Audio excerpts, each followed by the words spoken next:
How good nutrition can ease morning sickness. It is often an unavoidable part of pregnancy, morning sickness. This is a condition that affects approximately 50 to 90% of all pregnant women at some point during their pregnancies, and it usually occurs during the first 4 months of pregnancy. But there are also many women who are stuck dealing with morning sickness symptoms throughout their entire pregnancy.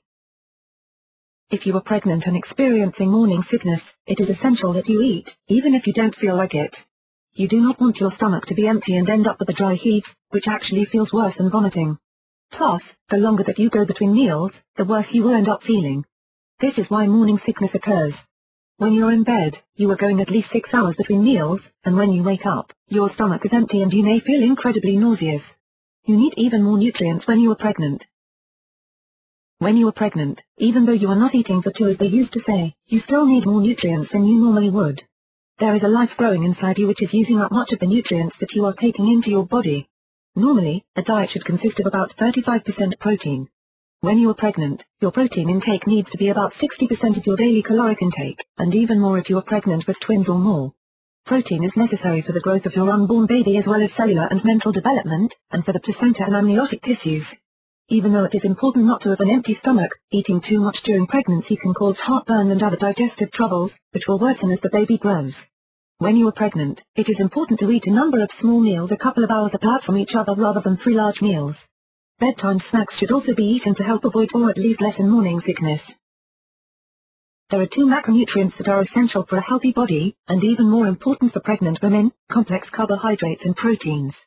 Complex carbohydrates. It is wise for pregnant women to eat foods that are complex carbohydrates at least every few hours, and according to the American Heart Association, the daily caloric intake should be at least 50% carbohydrates. Complex carbohydrates break down slowly in the body, so they do not cause a surge in blood glucose levels. Some excellent and delicious sources of complex carbohydrates include whole grain breads, pastas, and cereals. Proteins. There are 2 main sources of proteins, animals, and plants, with animal-based foods containing the most protein. As mentioned above, pregnant women should have plenty of protein in their diets, at least 60% of their daily caloric intake, and there are a number of terrific dietary sources of protein, including lean red meats, fish, poultry, eggs, brown rice, milk products, and soy, which is a complete protein. A complete protein is one that contains all 22 essential and non-essential amino acids, leucine, valine, isoleucine, tryptophan, threonine, methane, phenylalanine, and lysine. Non-essential amino acids: aspartic acid, cysteine, glutamine, alanine, asparagines, glycine, histidine, L-arginine, cysteine, taurine, serine, choline, threonine, and glutathione. Whey protein. One of the most popular types of protein is whey. This is a protein that is quickly and easily digested, so it provides muscle recovery effects following workouts. Because whey is a milk derivative, a byproduct from the cheese-making process, it is not good for people who are lactose intolerant. Casein protein. Here is another protein that is a milk derivative. In fact, whey comes from casein in the cheese-making process. Casein is another popular protein supplement, and although it is slower to digest than whey, its effects are longer lasting. Casein is considered to be a complete protein, and there are even some lactose-intolerant people who have reported using casein with no adverse effects. Soy protein. This is the best type of protein for people with allergies or who are lactose intolerant. Because it is made totally from soy and is vegetable-based, it is the ideal source of protein for vegetarians. Soy protein contains no saturated fats or cholesterol and is considered safe for everyone, although some people may experience some digestive troubles.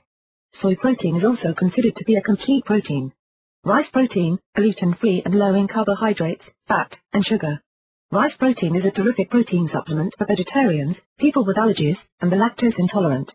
It is available in powder forms, and can be used to make delicious shakes and smoothies or sprinkled into your favorite recipes.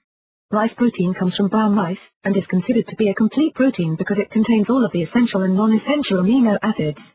Egg protein. Long before the introduction of protein supplements to the general public, many athletes and bodybuilders were known to use egg proteins as a part of their diets. This is another protein that should not be used by people with certain allergies such as eggs or chicken. Types of protein supplements. There are a number of types of protein supplements available. Protein powders are extremely versatile, and can be used in shakes, smoothies, slushies, and just about any recipe that you can think of.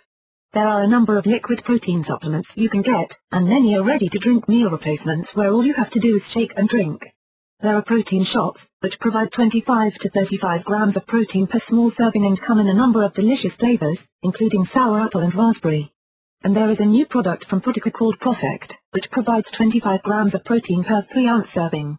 ProfectR is excellent for pregnant women looking to maintain a healthy weight, because not only are they low in fat, they are also low in carbohydrates and contain only 100 calories per serving.